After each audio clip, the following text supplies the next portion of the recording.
Bienvenue au 19h50. Elle tue son mari pour l'empêcher de prendre une autre femme pour épouse. Le drame a eu lieu au quartier Fret Aéroport hier. La nommée Adama a mis du poison dans le repas de son mari parce que celui-ci avait l'intention de prendre une quatrième conjointe.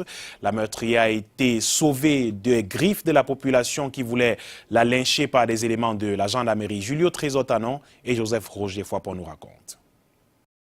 Dame Adama escortée par les gendarmes pour échapper à un lynchage public.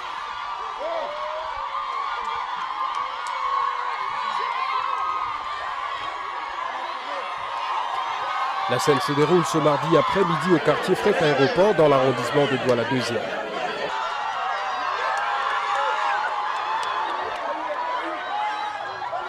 Ici le corps de M. Labaran, son mari, exposé ce mercredi à la mosquée Maliki.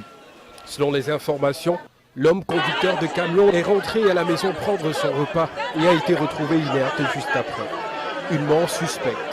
Elle a versé, bref, les voisins l'ont lui versé la nourriture et le chat en question. Mettre le chat dans la poubelle et les voisins ont vu.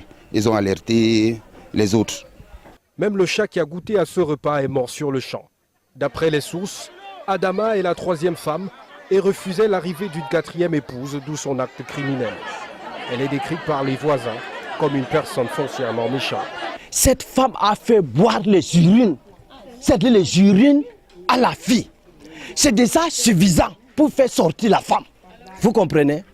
Bon, je ne sais pas, peut-être cette femme l'aurait fait quelque chose, traumatisé la tête de cet homme. L'affaire fait grand bruit dans la ville de Douala et met tout le quartier Fret Aéroport en émoi. Adama est gardé à vue et une enquête est ouverte pour élucider l'affaire.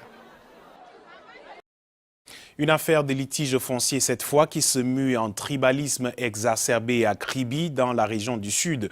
Le peuple Mabi qui s'oppose à la construction d'un hôtel au bord de la mer. Seul motif, le propriétaire et investisseur est Bamileke. Une milice constituée a procédé à la casse du chantier en empêchant la poursuite des travaux sur le terrain. À l'origine du conflit, une affaire de titre foncier annulée par la ministre du Cadastre et des Affaires foncières, rétablie dans ses droits par la Cour suprême après un procès. Le propriétaire n'a jamais pu jusqu'ici rentrer en possession de son terrain. Vanessa Kandem